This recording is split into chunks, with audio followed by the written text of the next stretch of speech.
প্রায় 3 শতাব্দী আগের কথা। কর্ণাটকের দক্ষিণাঞ্চলের এক ছোট গ্রামে বসবাস করতেন এক পরম শিব ভক্ত। তার নাম ছিল বীরান্না। দরিদ্র হলেও তিনি ছিলেন দয়ালু ও পরোপকারী। তার জীবনের সবচেয়ে বড় সম্পদ ছিল তার বৃদ্ধা মা। কারণ তার মা সারা জীবন সংসারের জন্য ত্যাগ স্বীকার করেছিলেন, কখনো নিজের জন্য কোনো আবদার করেননি। একদিন মা বীরান্নাকে ডেকে বললেন, বাবা, আমি অনেক দিন ধরে মনের মধ্যে একটি ইচ্ছা পোষণ করে রেখেছি। আজ সময় হয়েছে তোমাকে বলার। আমি কাশীতে গিয়ে বিশ্বনাথের চরণে দেহত্যাগ করতে চাই। আমায় কাশী নিয়ে যাবে?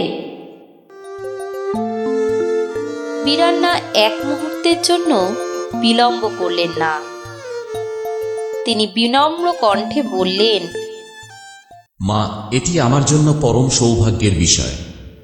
আমি অবশ্যই তোমাকে কাশী নিয়ে যাব।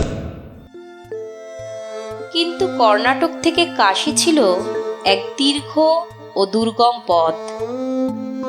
অর্থের অভাবে তারা গাড়ি বা ঘোড়ার সাহায্য নিতে পারলেন না। তাই বীরান্না মায়ের হাত ধরে পায়ে হেঁটেই বেরিয়ে পড়লেন কাশীর উদ্দেশ্যে। প্রথম কয়েকদিন বেশ নির্বিঘ্নেই কেটে গেল। মা আর ছেলে বেশ মনের আনন্দেই পথ পাড়ি দিতে লাগলেন। কিন্তু ধীরে ধীরে পথ বেশ কঠিন হয়ে উঠল। গভীর অরণ্যের মধ্যে দিয়ে যেতে যেতে বৃদ্ধা মা অসুস্থ হয়ে পড়লেন। বীরান্না আর উপায়ান্তর না দেখে অসুস্থ মাকে নিজের কাঁধে তুলে নিলেন। দিনের পর দিন তিনি মাকে বহন করে নিয়ে চলতে লাগলেন। কিন্তু একসময় ক্লান্তি ও দুর্বলতা তাকেও গ্রাস করল। তবে তিনি কখনো ভেঙে পড়লেন না। এক মনে তার আরাধ্য দেবতা শিবকে স্মরণ করলেন। হে দেবাদিদেব, শক্তি দাও, আমায় এই পথ পাড়ি দিতে সাহায্য করো। তুমি তো জানো আমার মায়ের শেষ ইচ্ছা তোমার চরণে তার নশ্বর দেহ তিনি ত্যাগ করবেন। মায়ের সেই শেষ ইচ্ছা যেন আমি পূরণ করতে পারি প্রভু। একদিন সন্ধ্যায় যখন ক্লান্ত অবসন্ন বীরান্নাও তার শরীরের সমস্ত শক্তি হারিয়ে পথের ধারে বসে পড়লেন, তখন হঠাৎই তিনি একটি ঘণ্টার শব্দ শুনলেন। পিছনে ফিরে দেখলেন ঘন কুয়াশা। কুয়াশা ভেদ করে একটি গরুর গাড়ি তাদের দিকেই এগিয়ে আসছে। কিন্তু এই দৃশ্যটি ছিল বড়ই অদ্ভুত। সাধারণত দীর্ঘ পথ পাড়ি দেওয়ার জন্য দুটি বলদযুক্ত গাড়ি ব্যবহার করা হতো, কিন্তু এক্ষেত্রে একটি মাত্র বলদই সেই গাড়িটি টানছিল। চালকও এক অদ্ভুত পোশাক পরেছিলেন। তার মুখ দেখা যাচ্ছিল না। গাড়িটি তাদের সামনে আসা মাত্র বীরান্না কাতর কণ্ঠে চালককে বললেন, দয়া করে আমাদের এই গাড়িতে উঠতে দিন। আমার মা খুবই অসুস্থ, তিনি আর হাঁটতে পারছেন না। চালক মাথা নেড়ে সম্মতি দিলেন। তারা গাড়িতে উঠে বসলে গাড়ি চলতে শুরু করলো।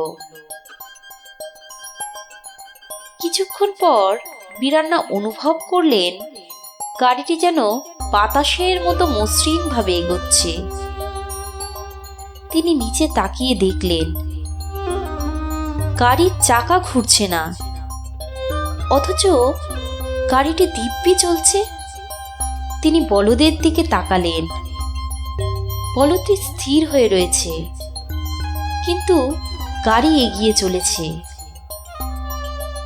আশ্চর্য হয়ে তিনি চালকের দিকে তাকালেন। যা দেখলেন যেন নিজের চোখকেই বিশ্বাস করতে পারলেন না। চালকের পোশাকের মধ্যে মানুষের শরীরের কোনো অস্তিত্বই নেই।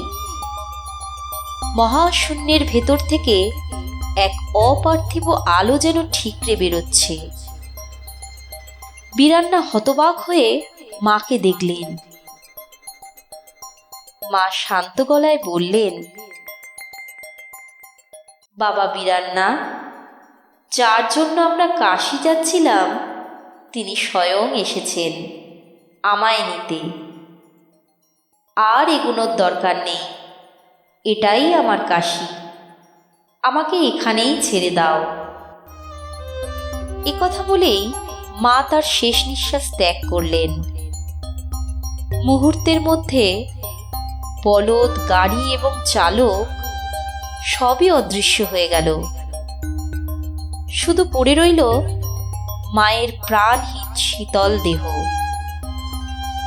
বীরান্নার চোখে জল এসে গেল। তিনি অনুভব করলেন শিব নিজেই এসেছিলেন মায়ের শেষ ইচ্ছা পূরণ করতে। মার যাত্রা সম্পূর্ণ হয়েছে। তিনি সেখানেই যথাবিহিত মায়ের নশ্বর দেহ সৎকার করলেন এবং ফিরে চললেন তার গ্রামের উদ্দেশ্যে। বীরান্না ফিরে এলেন নিজের গ্রামে, কিন্তু গ্রামবাসীরা তাকে দেখে অবাক হয়ে গেল। তারা বলল, তুমি এত তাড়াতাড়ি কি করে ফিরে এলে? নিশ্চয়ই তোমার মাকে পথেই কোথাও ফেলে রেখে চলে এসেছ। বীরান্না হাসলেন। তিনি শান্ত স্বরে সম্পূর্ণ ঘটনার বিবরণ দিয়ে বললেন, আমি আমার মাকে শিবের চরণে পৌঁছে দিয়েই এসেছি। শিব স্বয়ং আমার মাকে কাশী দর্শন করিয়েছেন। গ্রামবাসীরা উপহাস করে বলল, যদি সত্যি শিব এসেছিলেন তাহলে আমাদের সামনে তা প্রমাণ করো। বীরান্না বললেন, আমি জানি না কিভাবে প্রমাণ দেব। আমি শুধু জানি আমি তার সান্নিধ্য পেয়েছি। আমি তাকে দেখিনি, আমি শুধু দেখেছি এক শূন্যতা, এক আলোকোজ্জ্বল মহাশূন্য। বীরান্নার এই কথা শুনে যখন উপস্থিত সকলে তাকে ব্যঙ্গ করতে শুরু করলো, ঠিক সেই সময়ই ঘটল সেই অদ্ভুত ঘটনা।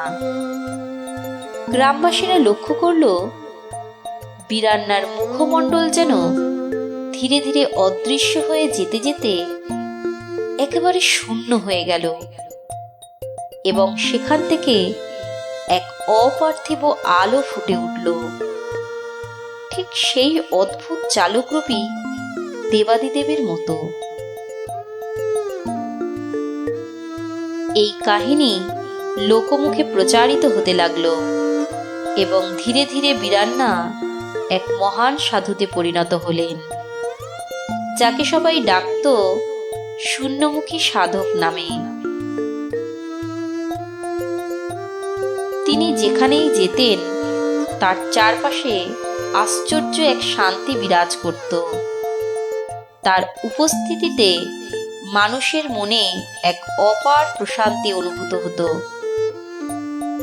এভাবেই এক সাধারণ ভক্ত হয়ে উঠলেন মহান সাধক, যিনি আজও কর্ণাটকের মানুষের হৃদয়ে এক মহাজাগতিক রহস্য হয়ে বিরাজ করছেন। আমাদের এই প্রয়াসটি ভালো লাগলে ভিডিওটি লাইক, শেয়ার এবং পুরাণ দর্পণ চ্যানেলটি সাবস্ক্রাইব করবেন। নমস্কার।